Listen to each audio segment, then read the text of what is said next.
जब हम अपनी स्थिति की बात करते हैं कि हम पृथ्वी पर कहाँ हैं, तो पृथ्वी पर हम ट्रोपोस्फियर में अपना जीवन व्यतीत कर रहे हैं।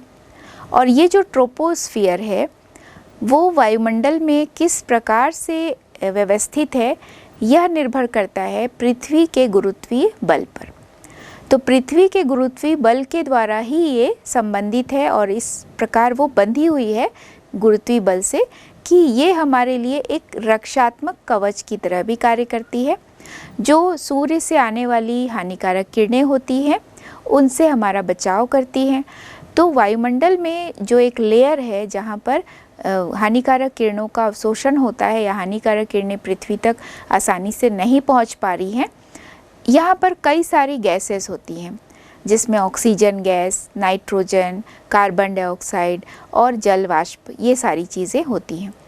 तो गैस का हमारे जीवन में बहुत अधिक महत्व है। इस पूरे अध्याय में हम मुख्य रूप से गैस के गुणों के बारे में पढ़ेंगे, गैस से संबंधित कुछ नियमों के बारे में पढ़ेंगे और द्रव के कुछ गुणों के बारे में जानेंगे। जब हमने पिछले अध्याय में पढ़ा था आयनन ऊर्जा, परमाणु त्रिज्या, आयनिक त्रिज्या, ये सारी चीज़ें किसी एक परमाणु से संबंधित थी। और इस पाठ में हम द्रव्य की अवस्था के बारे में पढ़ेंगे। जैसे हम आकर्षण बल के बारे में पढ़ रहे हैं, ऊष्मीय ऊर्जा के बारे में पढ़ रहे हैं और इस पर कैसे निर्भर करता है द्रव अवस्था और गैस अवस्था और उसके कौन कौन से नियम हैं।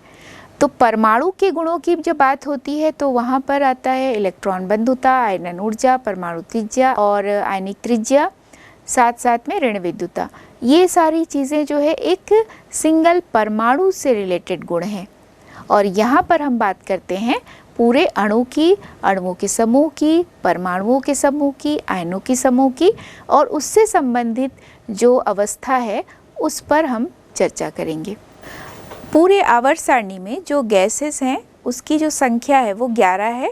ये देखिए यहाँ पर पूरे आवर्त सारणी में केवल 11 ही गैस पाए जाते हैं, जिसमें पूरा जो अक्रिय गैस है हीलियम, नियॉन, ये तो पूरा अक्रिय गैसों की श्रेणी है। इसके अलावा नाइट्रोजन, ऑक्सीजन, हाइड्रोजन, ये सारी गैसेस होती हैं। ऊष्मीय ऊर्जा के द्वारा जो गलनांक है वो किस प्रकार से प्रभावित होता है, तो गलनांक डिपेंड करता है कि ठोस के लिए जो अंतराणविक आकर्षण बल का मान है अणुओं के मध्य वो किस प्रकार का होता है और गलन के दौरान जो अंतराणुक आकर्षण बल को तोड़ने के लिए आवश्यक ऊष्मा की मात्रा कितनी है और ठोस के जो क्रिस्टल जालक हैं उसमें पैकिंग किस प्रकार से होती है। तो ये तीनों चीज़ें जो है वो डिपेंड करता है कि किसी भी ठोस के लिए गलनांक क्या होगा। तो जब हम आयनिक यौगिक और सहसंयोजक यौगिक के गलनांक की तुलना करते हैं तो आयनिक यौगिक के लिए जो गलनांक का मान है वो अधिक होता है, क्योंकि आयनिक यौगिक में जो आयन्स है उनके मध्य उच्च आकर्षण बल कार्य करता है, उनके मध्य एक क्रिस्टली संरचना है और उसमें जो पैकिंग है अणुओं आयनों के मध्य बहुत ही स्ट्रॉन्ग होती है, तो इसलिए उसका गलनांक का मान भी अधिक होता है। जबकि सहसंयोजक यौगिक में इस प्रकार से कोई आकर्षण बल प्रबल नहीं होता है, बंध होता है, साझेदारी से बनता है बंध, लेकिन जो बंध की प्रबलता है वो आयनिक बंध की अधिक होती है। और हम यहाँ पर गलनांक की जब बात करते हैं तो गलनांक भी एक टेम्परेचर होता है जिस पे किसी भी पदार्थ का जो ठोस रूप है और उसी पदार्थ का जो द्रव रूप है, दोनों की जो वाष्प दाब है वह साम्य अवस्था पर होता है। या हम इसे परिभाषित करेंगे तो गलनांक वह स्थिर ताप होता है जिस पर पदार्थ की ठोस एवं द्रव अवस्था दिए गए दाब पर साम्य अवस्था में होती है।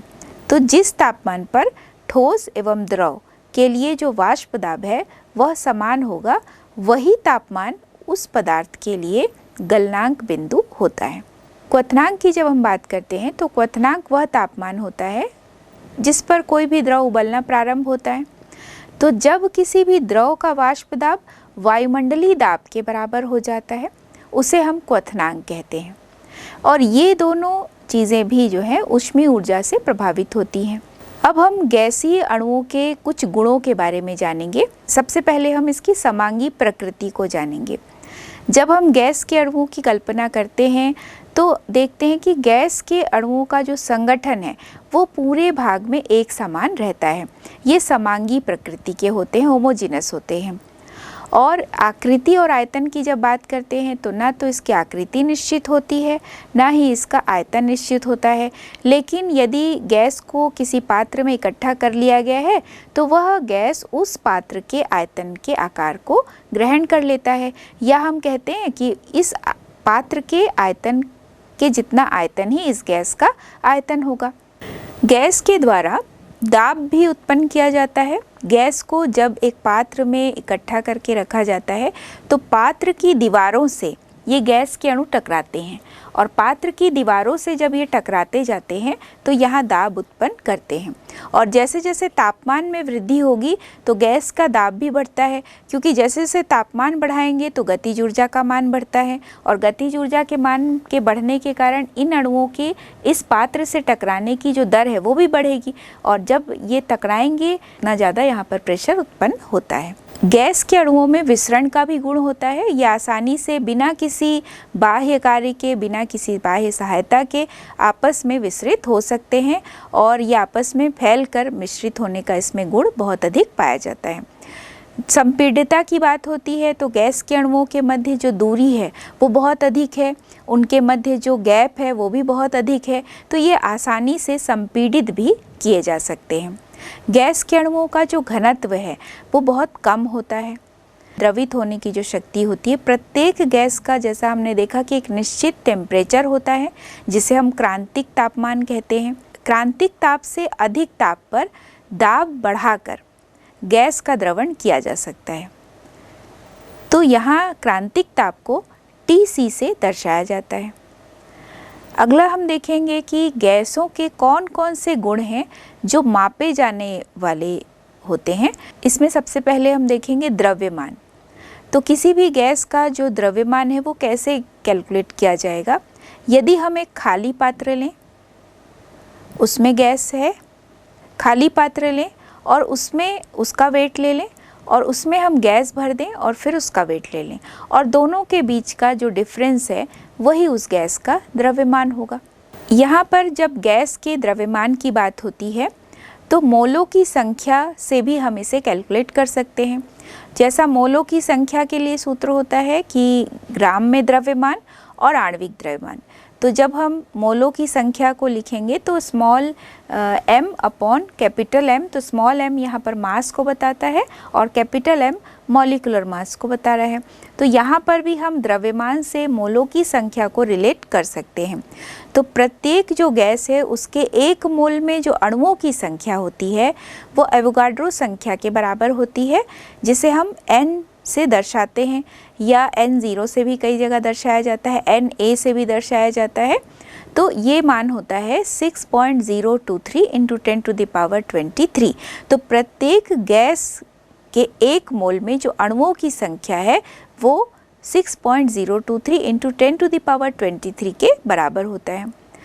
आयतन की बात करते हैं तो गैस का जो आयतन होता है वो पात्र के आयतन के बराबर होगा, जिसे हम लीटर या मिलीलीटर में कैलकुलेट कर सकते हैं।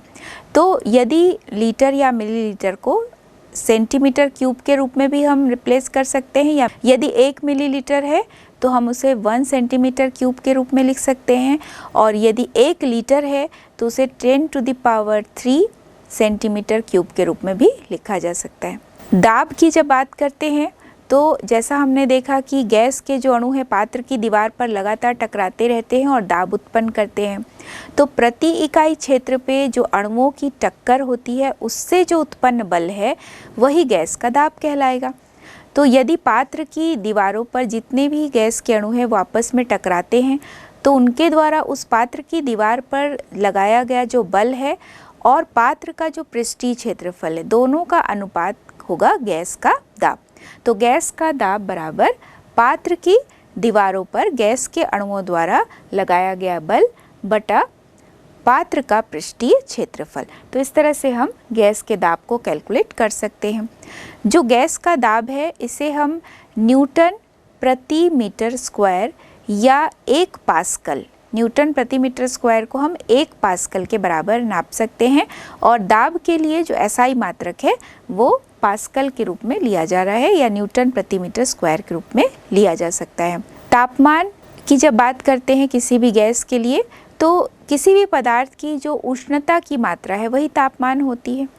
और जब हम तापमान का जो मापन है वो डिग्री सेंटीग्रेड के रूप में या फिर केल्विन के रूप में किया जाता है, तो इसे -273 डिग्री सेंटीग्रेड या फिर 0 केल्विन, जिसे हम परम शून्य तापमान भी कहते हैं, उस रूप में कैलकुलेट कर सकते हैं। गैसों का जो आयतन है, गैसों के आयतन की तुलना में जो टेम्परेचर और प्रेशर की सामान्य स्थितियां प्रयुक्त की जाती हैं, जिसे हम कहते हैं नॉर्मल टेम्परेचर प्रेशर। तो नॉर्मल टेम्परेचर प्रेशर में जो 0 डिग्री सेंटीग्रेड टेम्परेचर है उसे 273.15 केल्विन के रूप में कैलकुलेट किया जा सकता है। यहाँ पर एनटीपी और एसटीपी 2 अलग अलग शब्द आते हैं, दोनों लगभग एक जैसे ही हैं, नॉर्मल टेम्परेचर प्रेशर या स्टैंडर्ड टेम्परेचर प्रेशर।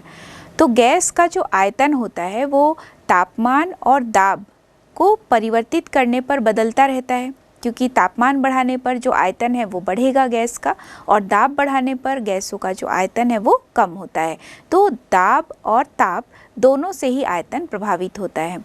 तो गैसों के आयतन की तुलना हेतु जो ताप और दाब है उसकी सामान्य जो परिस्थितियां हैं उसे हमें लेनी होती है, और 0 डिग्री सेंटीग्रेड या जिसे 273.15 केल्विन के रूप में व्यक्त किया जा सकता है, और यदि दाब व्यक्त करते हैं तो 1 एटमॉस्फेरिक प्रेशर या 760 मिलीमीटर पारे के रूप में, और या फिर 760 टॉर के रूप में लिया जाता है, और यदि कंबाइन रूप से इसे लेंगे पास्कल के रूप में 101.325 केल्विन पास्कल के रूप में भी इसे लिया जा सकता है। तो ये सारे जो टेम्परेचर प्रेशर हैं इसे हम नॉर्मल टेम्परेचर प्रेशर या स्टैंडर्ड टेम्परेचर प्रेशर के रूप में कैलकुलेट करते हैं। तो आगे इस अध्याय में जो भी हम न्यूमेरिकल वगैरह पढ़ेंगे उसमें ये सारी चीज़ें भी काउंट होती हैं। यूनिट्स बहुत इम्पॉर्टेंट है कि किस तरह का यूनिट किसी न्यूमेरिकल में यूज़ हो रहा है। नॉर्मल टेम्परेचर प्रेशर को जानना बहुत आवश्यक है। यदि हम गैस के आयतन की बात करते हैं तो 22.4 लीटर या इस तरह से 22,400 मिलीलीटर के रूप में इसके आयतन को कैलकुलेट किया जाता है।